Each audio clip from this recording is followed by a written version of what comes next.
Hello, my name is Zariah Reid, and today I will be doing my speech on the death penalty.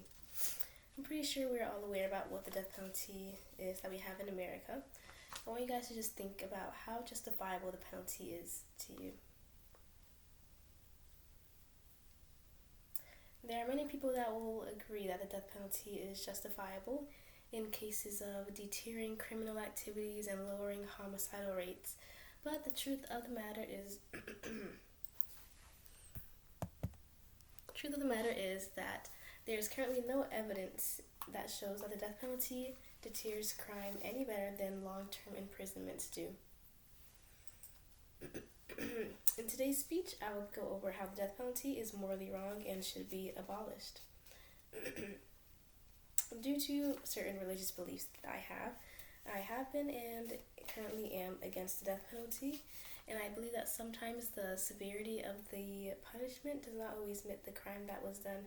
In this case, I believe that the severity of the death penalty is not always necessary in some cases with certain crimes committed. The 3 points that I will go over in today's speech is that ethically the death penalty is wrong in many cases. I will then go over the statistics of the death penalty and then go over how the death penalty shows as being ineffective in different ways. Here I have a list of myths versus facts. The myths were supplied by a website called Amnesty International, and that website went over a list about 10 myths commonly associated with the death penalty, and then I will go over facts to rebuttal those myths. First myth being only evil people who committed terrible and homicidal, horrendous crimes get put on the death penalty sentence, and that is not always the fact. There are people that commit less severe and non-homicidal and non-horrendous crimes that are put on death penalty. Some people that are completely innocent are put on the penalty. The next myth being that the penalty is equal towards everyone. That is also false in some cases. The death penalty can be quite discriminatory in some cases. And the last myth that we go over is that the executions are humane. That is also proven to be false. There are a few methods used for the penalty that are quite inhumane and can be seen as harsh. A few of those being beheadings, lynchings, and shootings. Then here I have a graph that was provided by the website deathpenaltyinfo.org, and this survey was surveying former and present presidents of top academic criminology societies here in America. Those surveys were supplied by the National Research Council, and it was surveying the efficiency of the death penalty in correlation to homicidal rates. Basically meaning if they believe that the death penalty is helping to lower the homicidal rates or not. And as you can see, majority, 88% of them, said no, and they believe that the death penalty is not working towards lowering homicidal rates. So that kind of proves the penalty to be ineffective at doing its job. If the penalty were ineffective in lowering homicidal rates and other criminal activities, I could definitely see why people would be in agreement towards it, and I myself could be willing to switch sides and be for the death penalty, but it is not doing that, as you can see here. Another case to strengthen why the death penalty is ineffective. Majority of the criminals that are doing these criminal acts, they are not necessarily thinking about the consequences of their actions, that of which being the death penalty in some cases. They're not thinking about the fact that they might get put on the death sentence. They're just thinking about the crime and then they're doing it.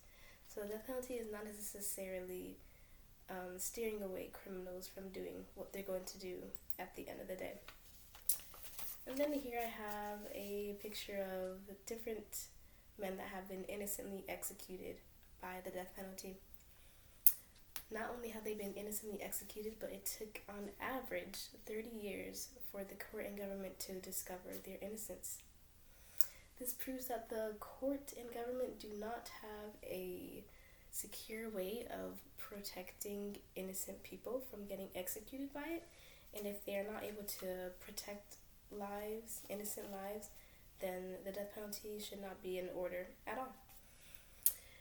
There have been many men, and there will be many more, executed by the death penalty unless citizens come together to some extent and try in disagreement and try to get the penalty abolished. And this is my call to action to everybody watching or listening.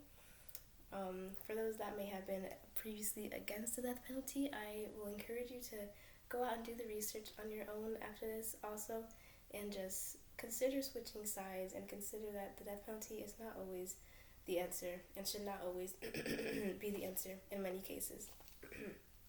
And for those that are already against the death penalty, hopefully maybe you feel compelled now to go out there and do something about the death penalty in terms of getting it abolished.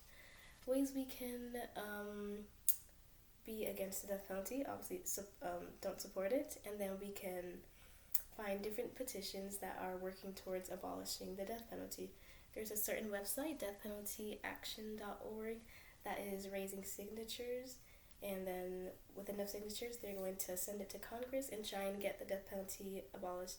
And I encourage you guys to sign it, and I know I will be doing that.